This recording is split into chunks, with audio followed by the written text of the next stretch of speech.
ಆಟ್ಸಪ್ ಆಟ್ಸಪ್ ಹೇಳ್ಬೇಕು ಸಪ್ಪಿಸುದಿ ಅವ್ರಿಗೆ. ವಿಧಾನಸೌಧನು ಒಟ್ಟಿನ ಆಸ್ತಿ ಅಂತೆ, ಒಡ್ಬೋರ್ಡ್ ಆಸ್ತಿ ಅಂತೆ. ನಮ್ಮ ದಾಖಲೆಗಳ ಪ್ರಕಾರ ವಿಧಾನಸೌಧ ಒಟ್ಪಾಸ್ತಿ. ನಾಳೆ ಬೆಳಿಗ್ಗೆ Kempegowda international airport, high court, Karnataka ರಾಜ್ಯದ ಎಲ್ಲ ಇಲಾಖೆಗಳು ನಮ್ದು ಒಟ್ಪಾಸ್ತಿ ಅಂದ್ರೆ ಜನ ನಂಬೇಕಾ?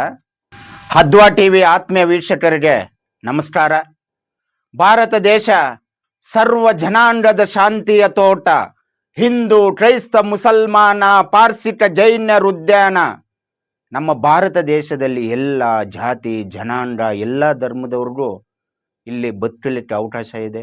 ಎಲ್ಲ ರೀತಿಯ ಸೌಲಭ್ಯಗಳು ಸಿಗತ್ತೆ.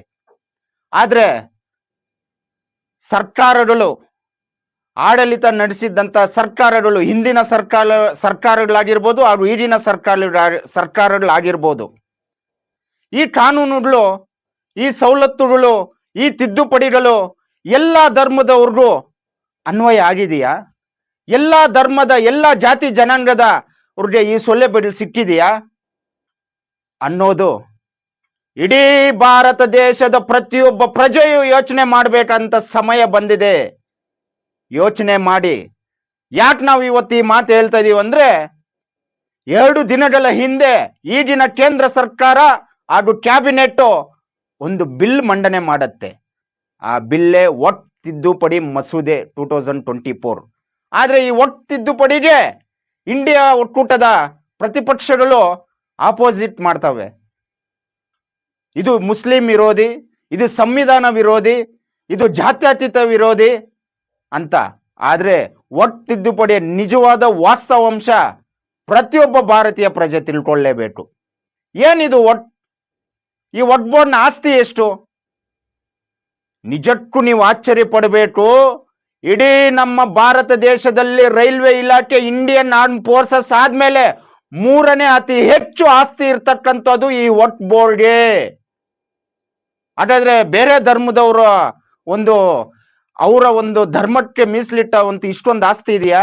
ಅದು ಕ್ರೈಸ್ತರಾಗಿರ್ಬೋದು, ಪಾರ್ಸಿಗಳಾಗಿರ್ಬೋದು, ಜೈನರಾಗಿರ್ಬೋದು, ಹಿಂದೂಗಳಾಗಿರ್ಬೋದು, ಅವ್ರಿಗಿಲ್ದೇ ಇರುವಂತ ಸೌಲಭ್ಯಗಳು ಬರೀ ಈ ಒಟ್ ಬೋರ್ಡ್ ಮಾತ್ರ ತಂದಿಟ್ಟವ್ರು ಯಾರು?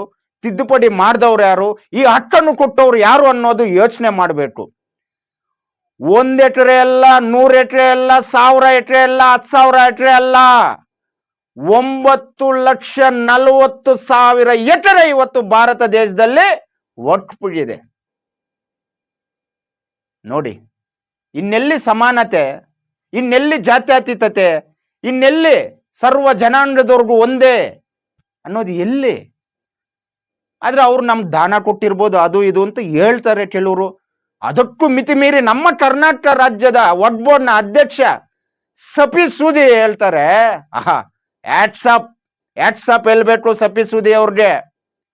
ವಿಧಾನಸೌಧನು ಒಟ್ಟಿನ ಆಸ್ತಿ ಅಂತೆ, ಒಟ್ ಬೋರ್ಡ್ ಆಸ್ತಿ ಅಂತೆ.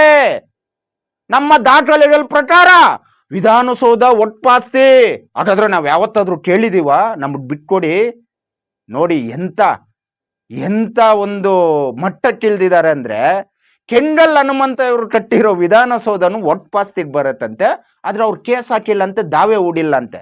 ನಾಳೆ ಬೆಳಿಗ್ಗೆ Kempegowda international airport, high court, Karnataka ರಾಜ್ಯದ ಎಲ್ಲ ಇಲಾಖೆಗಳು ನಮ್ದು ಒಟ್ಪಾಸ್ತಿ ಅಂದ್ರೆ ಜನ ನಂಬೇಕಾ?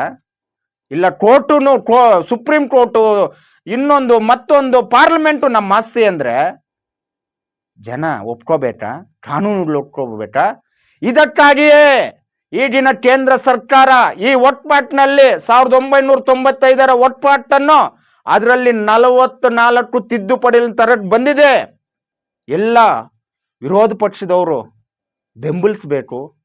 ಇಲ್ಲ ಭಾರತ ದೇಶದ ಜನತೆ ಇದನ್ನು ಯಾವ ರೀತಿ ಸ್ವೀಕರಿಸಬೇಕು ಅನ್ನೋದು ಮುಂದಿನ ದಿನಗಳಲ್ಲಿ ಕಾದ್ ನೋಡೋಣ.